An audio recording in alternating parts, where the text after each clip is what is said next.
Good morning students, welcome back. आज जो topic है बेटा अपना वो है मैग्नेटिक प्रॉपर्टीज़ के बारे में। ये जो हमारे ट्रांजिशन मेटल्स हैं वो मैग्नेटिक बिहेवियर शो करते हैं किस प्रकार, उसके बारे में डिस्कस करेंगे। जैसे कि आप लोग पहले भी जानते हो भी अगर हमारे पास किसी एटॉमिक ऑर्बिटल में अनपेयर्ड इलेक्ट्रॉन प्रेजेंट हो तो हम कहते हैं भी वो कैसा होता है, पैरामैग्नेटिक होता है नेचर में। और अगर वो कंप्लीटली फील्ड है तो वो क्या होगा बेटा, डाईमैग्नेटिक कहलाएगा।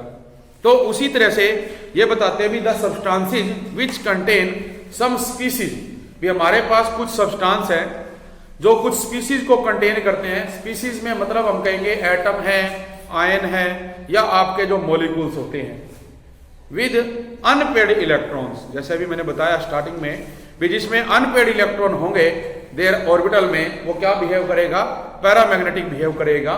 जबकि हमारे पास जो कुछ स्पीसीज होते हैं जिनके अंदर कंप्लीटली फील्ड ऑर्बिटल होता है उसे हम क्या नाम देते हैं, डाईमैग्नेटिक का नाम देते हैं बेटे।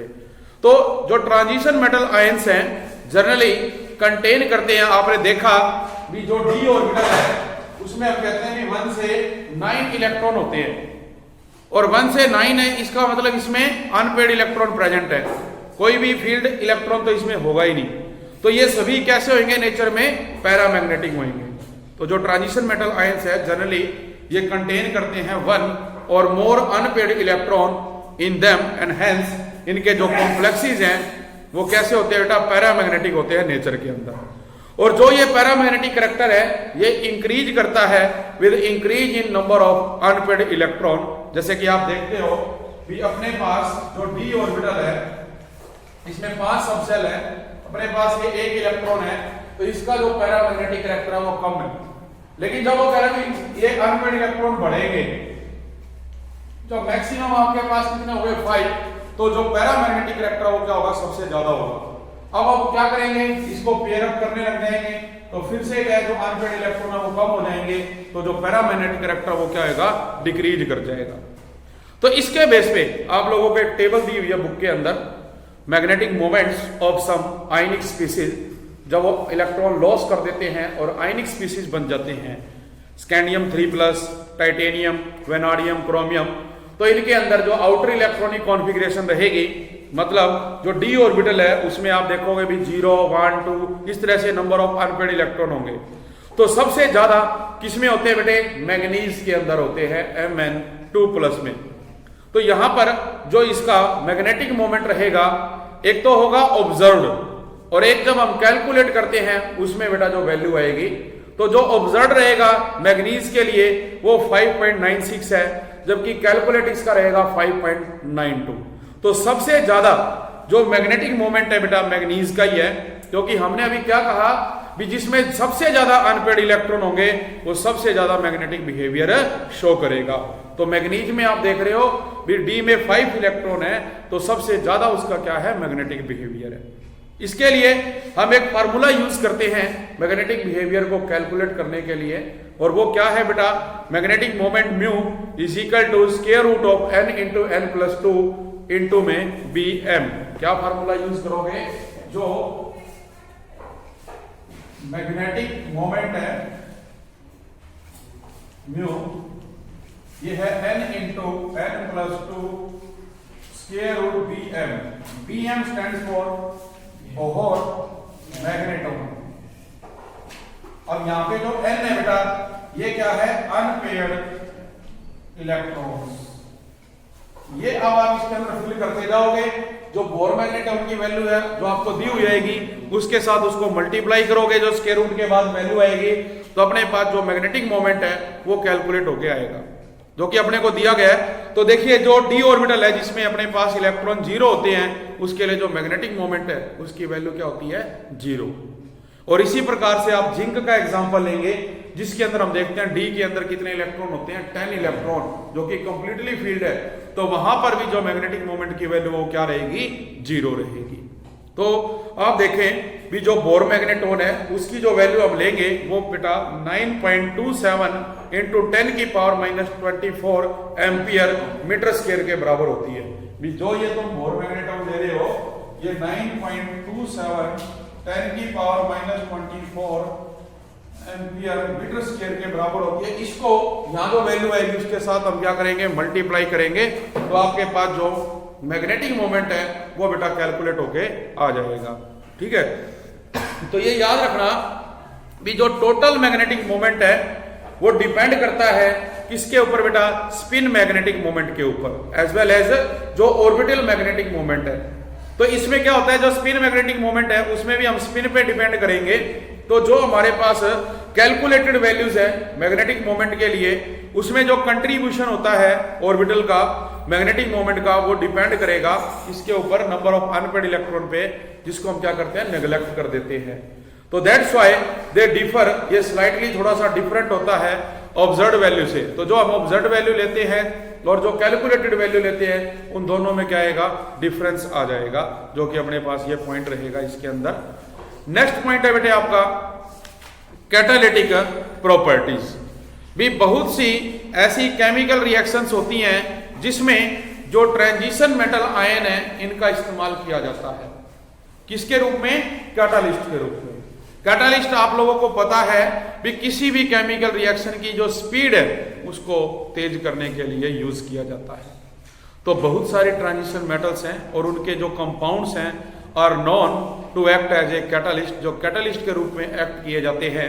फॉर एग्जाम्पल जो फाइनली डिवाइडेड आयरन है वो एक्ट करता है as a catalyst in the manufacture of ammonia, किसकी, अमोनिया बनाने के लिए बाय हेबर प्रोसेस। तो जब हम नाइट्रोजन का इस्तेमाल करते हैं प्लस हाइड्रोजन का इस्तेमाल करेंगे तो वहां पे आप इस्तेमाल करोगे किसका, जो आयरन है। ठीक है जी। इसी प्रकार से जो प्लेटिनम है उसका इस्तेमाल किया जाएगा बेटा जो कॉन्टैक्ट प्रोसेस है फॉर फेरस सल्फेट रिएक्शन के अंदर, वेनाडियम पेंटाऑक्साइड के अंदर। तो हम इसका इस्तेमाल करते हैं। जैसे अपने पास क्या था, N2 प्लस में 3H2, आपने रिएक्शन करवाई तो जो आयरन है ये क्या होगा, कैटालिस्ट, क्या बनेगी, 2 मॉलिक्यूल्स ऑफ अमोनिया बनेगी यहाँ पे। इसी प्रकार से जो दूसरी रिएक्शन है उसमें हम यूज करते हैं, जैसे अपने पास है वेनाडियम पेंटाऑक्साइड, या आप यूज करते हो प्लेटिनम का, जो एक्ट करता है as a catalyst for the oxidation of sulphur dioxide to sulphur trioxide. भी हम सल्फर डाइऑक्साइड को सल्फर ट्राइऑक्साइड के अंदर कन्वर्ट करेंगे तो आप देखो क्या करोगे, SO2 प्लस में बेटा क्या आएगा, O2, यहाँ पे जो कैटालिस्ट है वो है वेनाडियम पेंटाऑक्साइड, और ये किस में कन्वर्ट हो जाएगा, SO3 में कन्वर्ट हो जाएगा। ठीक है, इसमें इस्तेमाल किया जाएगा। तो बहुत सी ऐसी रिएक्शन है जिनमें जो ये ट्रांजिशन मेटल है इनका इस्तेमाल किया जाता है कैटालिस्ट के रूप में। तो जो ये कैटालिटिक एक्टिविटी है of transition metal is due to the following reason. क्या कारण है भी जो ट्रांजिशन मेटल है इनका इस्तेमाल किया जाता है कैटालिस्ट के रूप में। तो देखिए जो फर्स्ट रीजन है बेटा, because of their variable oxidation state. भी जो इनकी वेरिएबल ऑक्सीडेशन स्टेट होती है बेटा ट्रांजिशन मेटल की, इसकी वजह से, तो जो वेरिएबल ऑक्सीडेशन स्टेट है वो किस वजह से आएगी, वैलेंसी की वजह से। तो हम ये भी कह सकते हैं भी बिकॉज ऑफ जो वेरिएबल वैलेंसीज होती हैं ट्रांजिशन मेटल्स की, sometimes form unstable intermediate compound, जो क्या बनाते हैं, अनस्टेबल इंटरमीडिएट कंपाउंड्स बनाते हैं, और वो प्रोवाइड करेंगे एक new path with lower activation energy. मतलब पहले जो कोई केमिकल रिएक्शन हो रही थी, जैसे अगर हम ग्राफ देखें तो इस ग्राफ में आप देखो ये रिएक्शन जैसे हो रही है यहां तक जाके यहां टेक प्लेस कर रही है, लेकिन जब किसी रिएक्शन में जैसे आप कैटालिस्ट यूज कर देंगे तो वो कैटालिस्ट क्या करेगा, उसको एक नया पाथ प्रोवाइड करेगा, और जो नया पाथ है वहां पे जो एक्टिवेशन एनर्जी है वो क्या होगी, कम होगी।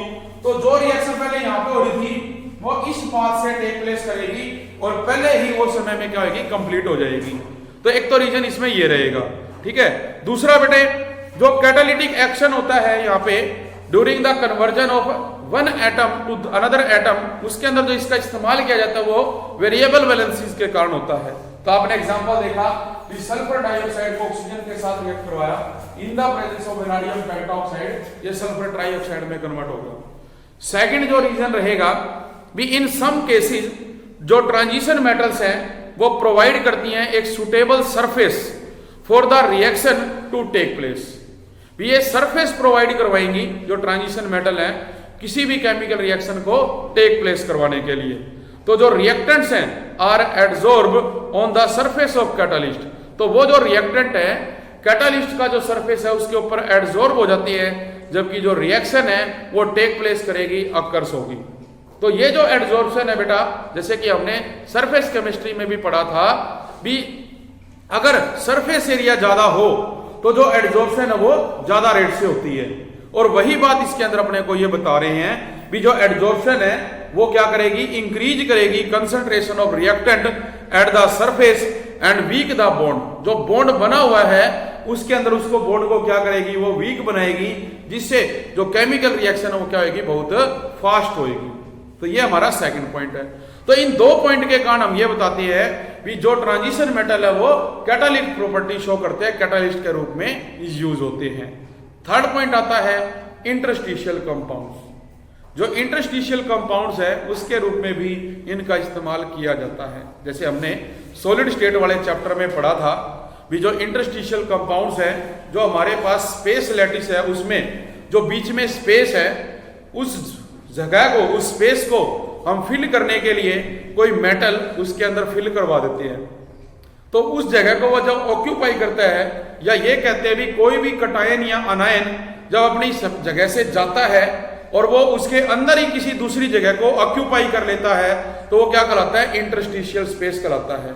तो वही बात यहाँ पे है भी जो ट्रांजिशन एलिमेंट्स हैं वो कैपेबल होते हैं of entrapping smaller atoms of other element. मतलब हमें एंट्रैप करते हैं, इन ट्रांजिशन एलिमेंट्स को ट्रैप करवा देते हैं किसी दूसरे कंपाउंड के अंदर।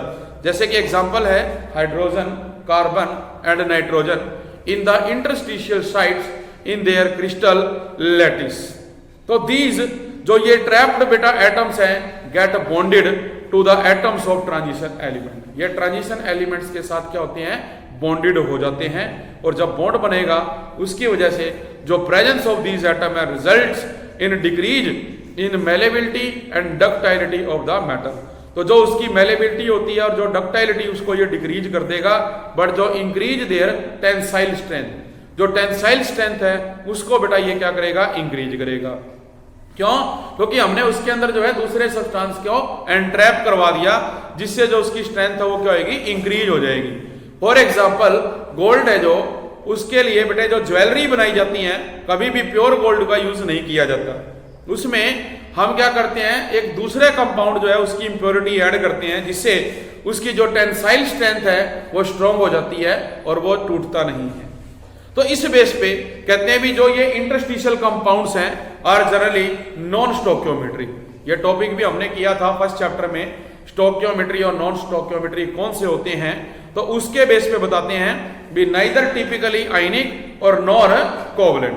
तो जो एग्जांपल है इसके, जैसे टाइटेनियम अगर कार्बन से जुड़े तो वो बनाएगा टाइटेनियम कार्बाइड, अगर मैग्नीज बेटा नाइट्रोजन से जुड़ेगा तो वो बनाएगा मैग्नीज नाइट्राइड। इस तरह से बहुत से जो है हमारे पास ट्रांजिशन कंपाउंड बनेंगे।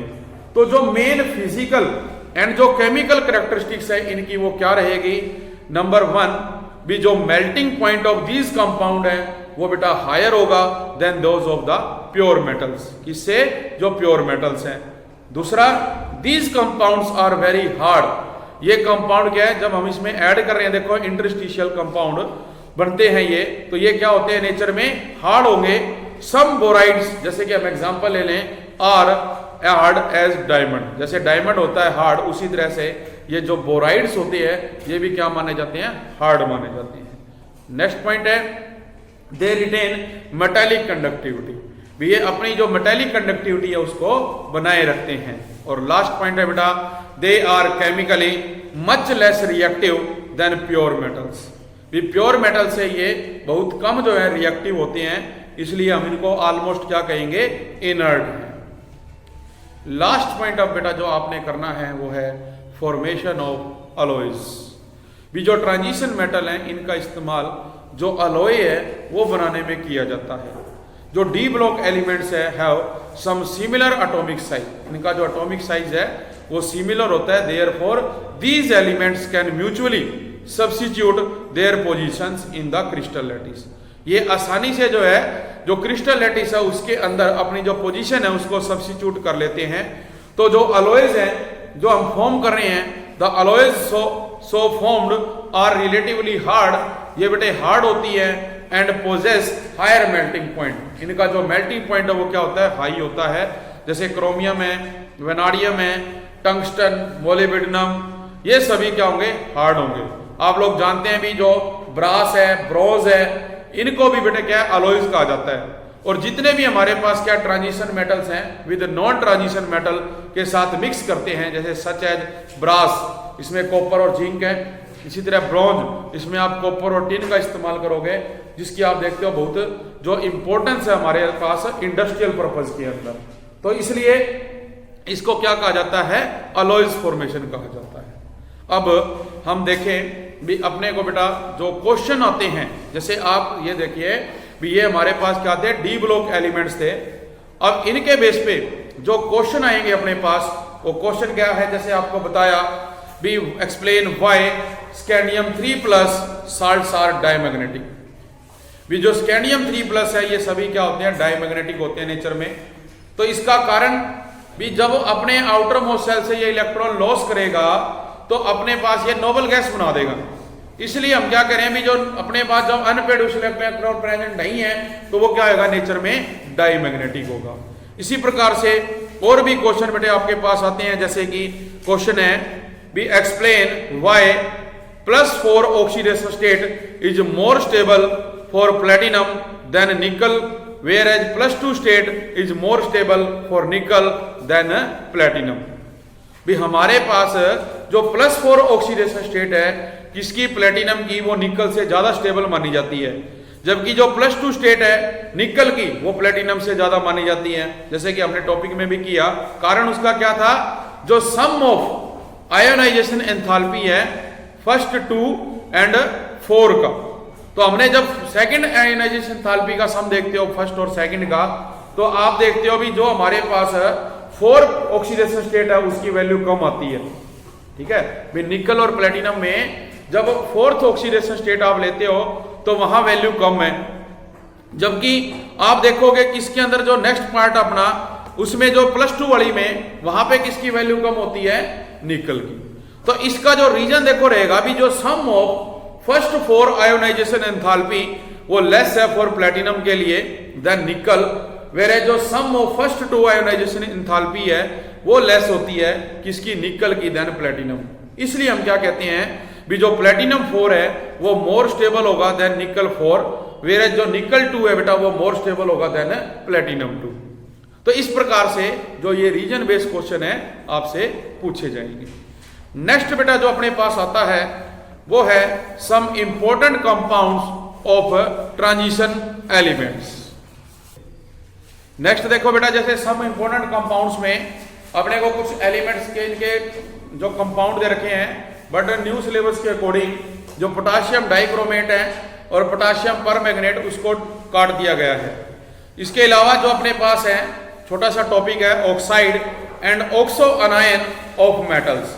भी जो इन ट्रांजिशन मेटल्स के ऑक्साइड हैं और जो ऑक्सो अनायन है, इसमें बताते हैं भी जो एलिमेंट्स ऑफ ट्रांजिशन सीरीज हैं वो बहुत सारे टाइप के जो ऑक्साइड है बेटा डिफरेंट ऑक्सीडेशन स्टेट के वो बनाती हैं, जिसके अंदर अगर हम जनरल फार्मूले की बात करें तो आप देखोगे भी मेटल के लिए हम M यूज करेंगे और ऑक्सीजन के लिए O यूज करोगे।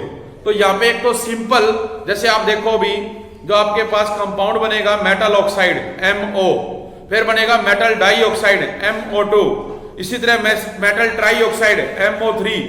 ठीक है, तो आपके पास इस तरह से ये जनरल फार्मूले बनेंगे MO M2O3, इसी तरह बेटा M3O6 MO2 MO3।